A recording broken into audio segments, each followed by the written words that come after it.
let's start off with the hard stuff, like why did you decide to, reach out to some random stranger to get help, save your marriage? Yeah, so it happened from the YouTube videos where I got pulled into it. And I just started watching your videos and like I watched a ton of them like from the very beginning. And then from there I kind of got, well, let me give it a shot. And I just ended up calling your number just because I loved everything you were saying in the videos and everything else. And I was really, I mean, I had no other options. Everything I was trying myself was not working, and I just needed something. I needed some additional help, and yeah, I just kind of made a leap there, and I called it. Initially, I heard the price. I was like, oh, but then I was like, you know what? What else do I got? I mean, this. I'm all in. And so that next day, or that day, like an hour, a couple of hours later, I called back to the your staff and joined the program right away. Brilliant. Brilliant, man. And how long ago was that again? You said that was a few months, right? That was back in, yeah. So she moved out on August 1st, and I joined a couple weeks after that. Yeah. So she moved out, She right? did. And that was probably was that the lowest point, or like did it even get harder than that before things started to shift?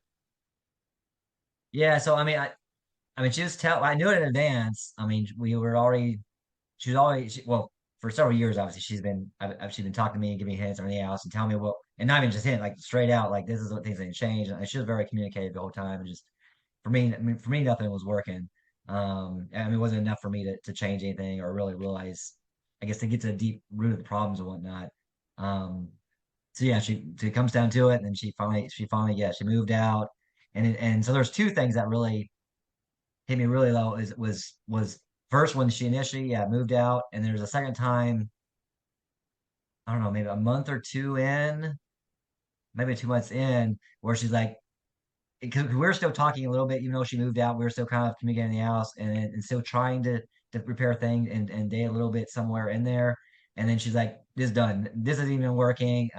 I'm completely done." And we went cold, completely stalled, like zero communication and everything else for a couple of weeks. And that was a big turning point too at that point. Because even at the beginning, where after she moved out, I was still fumbling around, still trying to kind of do things and not really learning all the principles I was learning from the program and everything else. And then a little bit further on the program where it's like it's done, we went cold turkey. That was probably the biggest turning point from there, and we immediately start repairing from there. Okay. Wow. Yeah, it must have been really hard for you, right? Because how long have you guys been married? So we just, yeah, a week and a half ago we just hit our 16 years. Oh, wow, congrats. So, A week and a half ago. yeah, thank you. Okay. Yeah. Wow. Good milestone. And so let's fast forward now and then we'll go through all the journey, but like let's fast forward to where you're at now. Like what are some of the biggest wins you've had? Oh man, this is where I really wanted to prepare more before we got in this call, and then got involved all morning with the kids and everything. So I didn't have a chance to do too much. I was wanting to do more. But yeah, so she moved. So starting in June, it was she invited me to go on her trip with the kids to the beach with her, and so we did kind of a trip from there, and that circled into the beginning of July. So she had some issues with her apartment and everything else, and so she stayed. She ended up staying here for a week or so after the vacation, um, and then from there she went back a little bit, and then fully moved back in mid-July, and then was closed out on her apartment from August. So since then, yeah, we've been living back together, and it's been really great. How would you describe maybe your interactions together now and how things have changed? Yeah, well, just like from, I mean, the last several months, even before moving in, whatever, as it was leading up to it, versus before.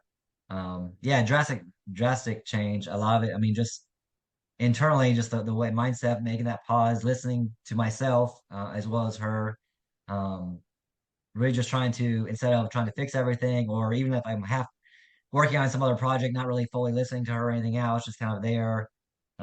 Versus now, yeah, I'll stop what I'm doing, eye contact, the nonverbals, everything else, and just really engage and really taking an appreciation and just a desire to want to know everything. I mean, like what it is that she'd want to communicate, who she is.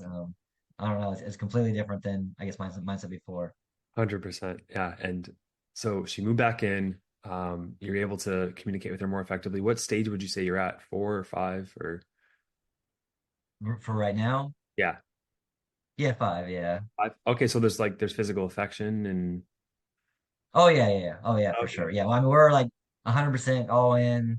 I Oh, mean, okay. Well, it's yeah, yeah, that's what I'm asking all the way. about him is making sure. Yeah, it's like, yeah, 100%. That's amazing, man. Like physical affection, like in love, and cool. So that's where you guys are at. Now let's kind of go through. So you already talked about one thing, which is the whole mindset and being unreactive and fully what I call attunement, right? Like that one-to-one, like fully understanding her, being there at the moment, not just thinking I got to solve her problem or I got to get rid of her emotion. So that's one thing that you've learned that you started to implement, which allows her to feel emotionally safe, right? And validated, and Right. of course, those core needs. What would you say is another big insight about yourself to how where you got to where you are previously, or something that you learned that really supported where you're at now? Yeah, a lot of it was, I mean, again, with that mindset, even just the way I was interacting with her, but even myself and the way I viewed myself, and just having the confidence in myself and going back to who I was, finding myself again, putting those goals in there, going back to the gym, going back to running, just doing those things for me and realizing that because a lot of times I would push so much on her and expect really the happiness in her. Like I had to, that was where I was getting all my happiness in life was from her and everything else. And so just realizing, yeah, this is what I want versus the need, whole discussion. Um, and just finding who I was myself. Another key thing with her was leadership, learning how to lead out in the family. Even this past week, she's like, man, I'm full. My mind's full of everything else. I'm to the top. I just can't handle it. I need you to pick up some of these leadership things. Like they take over devotions for us with the kids and some of those things. So just learning how to lead out with the family, the kids, in our everyday life. And I'm still learning to pick up on some of those things. But yeah, Yeah, you're referring to like the masculine leadership, right? And not just leading, but like as you said, the first component was focusing on yourself, right? Your own goals. Like a lot of guys we know, it's like we lost that drive, that that complacency set in, and so going to the gym more, setting other goals in other different areas of your life, and she notices that ambition, right, and that drive, and that you're doing other things that are new, that are developing yourself. yeah, Has she made any comments on that, or a little bit. So it's one of the things, yeah, as far as running, I went down to Mexico right before we got back together, and I did I like these Spartan races, so we'll go to Spartan races and that kind of stuff.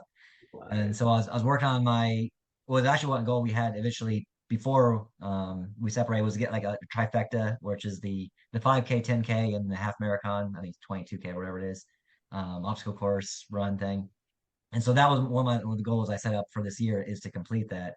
And that was something we had failed in the past. So I do my even though we were back together, I was well for half of it, part of it I was still by myself, but then the other half I was that. But that was still one of my goals is to make sure that yep, you know what, this I'm doing for myself. Even though that we're back together because I had one more race to do. I was like, no, this is something I have got to do myself and show myself that yeah, you know what, I can do this on my own. Wow. How's that feel? Oh, it was great. Yeah, it was great. And now I definitely we want to go back together next year and complete it as a couple and together and achieve it together with each other. So And that those things can only really take place in stage five. That's more than evidence of ever that you're in stage five is like joint couple goals together, like finding something that you guys can work together. And some people it's like they have a business with their wife, right? And that's brings yeah, on stress too as well, but it does bring teamwork yeah, and joint goals because like the kids are joint goals for sure. But like when you have something with just you two, it creates that more that atmosphere of that bond and that connection, right? So that's yeah. I thought a lot of times I was before that I was very much in competition with a lot of things with her and not find that us and together and think we could actually like the teamwork and do together and we're both on the same journey where we both can conquer together and yeah, it's completely different now where we're actually finding ways to do stuff together and we're leading the same way versus us me versus her or vice versa. yeah, Dan, it's labeled as the competitive versus collaborative frame, right? And if we're to Yeah. extend that over now to the conversations, and this is just going to be bring it full circle for us, is when you're in those conversations with her, if you're in the competitive frame, you are thinking like she's attacking me, she's jabbing at me, she's criticizing me, then you want to get defensive, and then those four Yeah. horsemen that come out. But if you just simply flip it to like, oh, the person I love is in pain, is hurting, right? Yeah. And it's like you can almost depersonalize yourself for a second. I mean, unless she crosses boundaries, that's a whole nother conversation. And like just take yourself out of it for a second. Say, how is she feeling? Okay, cool. Let's help her calm down. Let's make her feel secure and loved. And then I can check in with myself and see if there's anything that was said that would hurt me or disrespected me. But let's show up for her first. And having that collaborative frame, I don't want to say it's like the one thing that's going to solve your marriage, but like it's closest. You know what I mean? Yeah, it's huge. Yeah. And that's the other thing too, and it's tied on there as well, is being okay with me expressing my feelings, which I was always more I guess the fear response and not really wanting to explain fully my feelings or if I had or something was triggering me or anything else and just to be able to explain it in that way. It's like maybe depending on bringing up the right time and whatnot. But telling that, hey, yeah, this is kind of what's bothering me. Here's what triggered me in this conversation. How can we better work together to kind of solve it? And same thing with her. She's very good at bringing out triggers for that maybe still triggering from her, even though we back whatnot. It's like, hey, okay, well, how can we reapproach this and how can we move this together and stuff? So it's really cool. That's awesome, man. Cool. So we talked about the leadership masculinity, being unreactive, competitive versus collaborative frame. Can you think of maybe like what's one more insight you had on the program, interacting with the other men, maybe watching their journeys and be like, oh my gosh, like that's totally something I learned that helped. Yeah. I don't know anything specific, but yeah, as far as the program, I mean that whole aspect of it is critical for sure. Just the interaction with the guys there, the group calls, listening to all the experiences with the group calls. I didn't as much take advantage of the one-on-one counseling as much. I did a couple of times, but for me, it was mostly yeah, it's finding a couple of the bias that we connected with, and we've actually have a couple guys here locally in town here that I went out with or just over chat or video voice calls, and then just the group calls. I didn't necessarily interject so much on the group calls, but listening to everyone's stories, listening how they're approaching it, and then also the breakouts, and just working some of those things back and forth together. It was huge. Do you mind if you elaborate a little bit on that? Like, how was that helpful to hear other guys' stories and perspectives?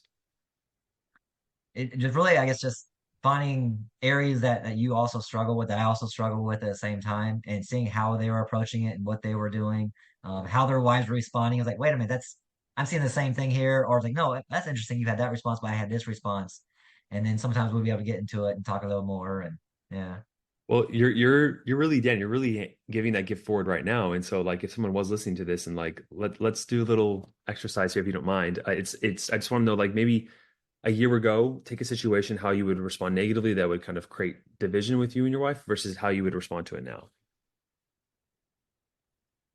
okay. I'm trying to think of a scenario. This is where I always struggle when I get put on the It's all spot. good. The first one that pops into your head just is probably the best one. um,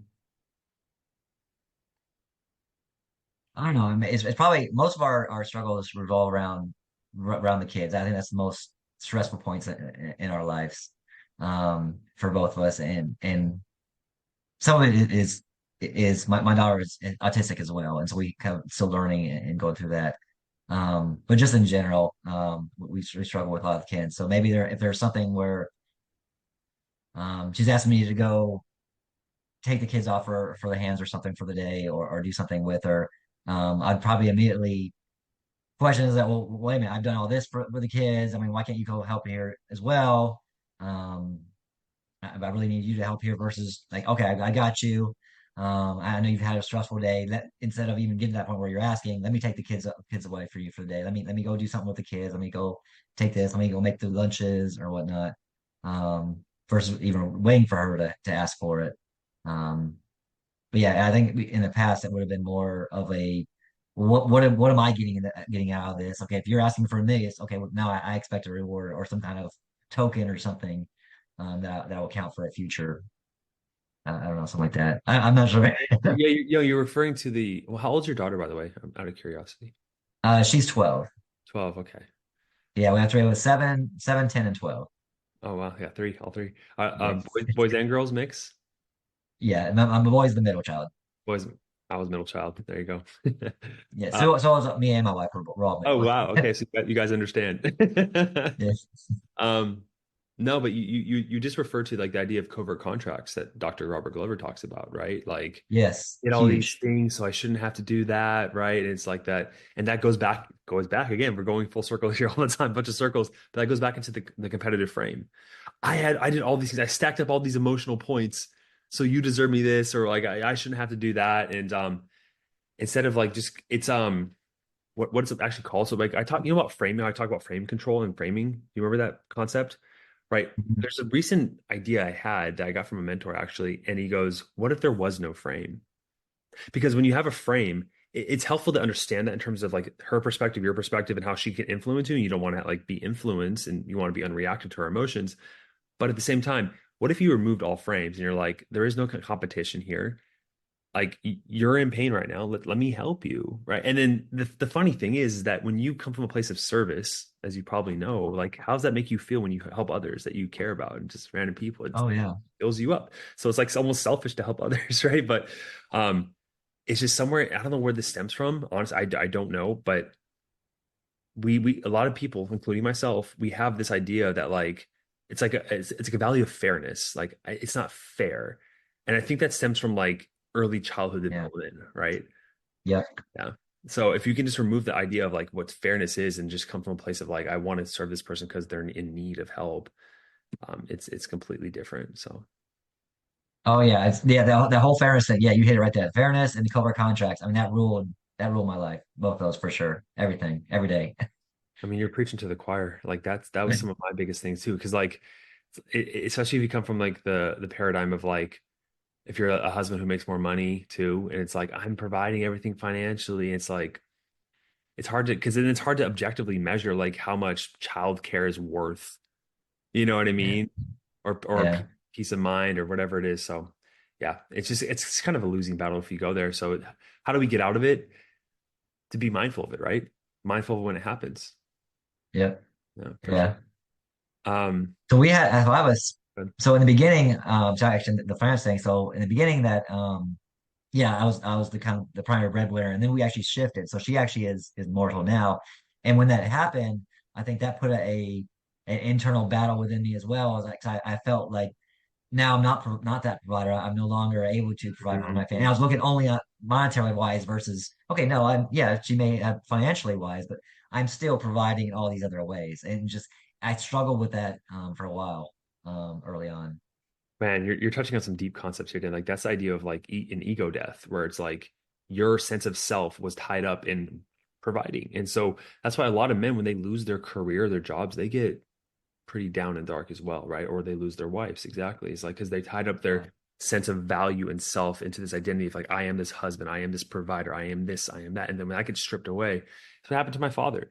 You know what I mean? So, and then you really have to search within and say, what am I providing her value with? And like, I mean, on the whole, women are making a lot more money now, right? So it's like a lot of men are going through this of like, where's the value that I provide? There's so much, like just being there through her emotional storms and being able to be that rock and pull her out of that.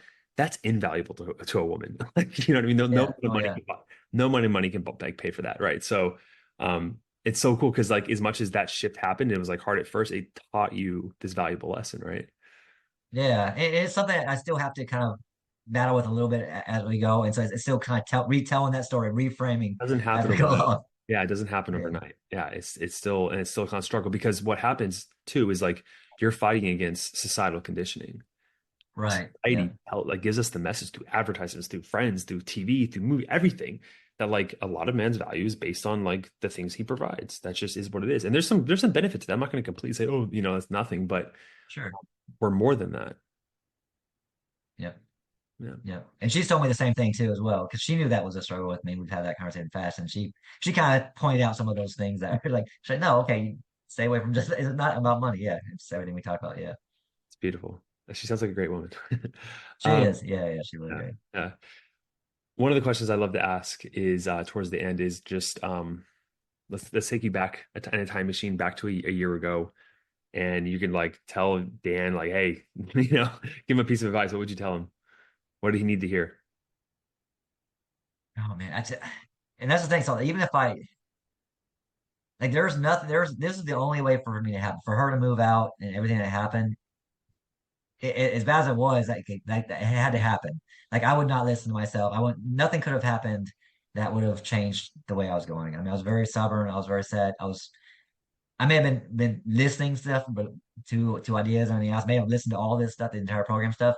It wouldn't have clicked out. Wouldn't have changed it. It took me hitting that bottom to actually look back inside and actually listen in a new way and actually learn these concepts and understand and change what it was. And that's what a lot of people say, like, man, if I was taught this so early on, it's like for me, it wouldn't have mattered. Like I needed it. It's sad, but I needed this.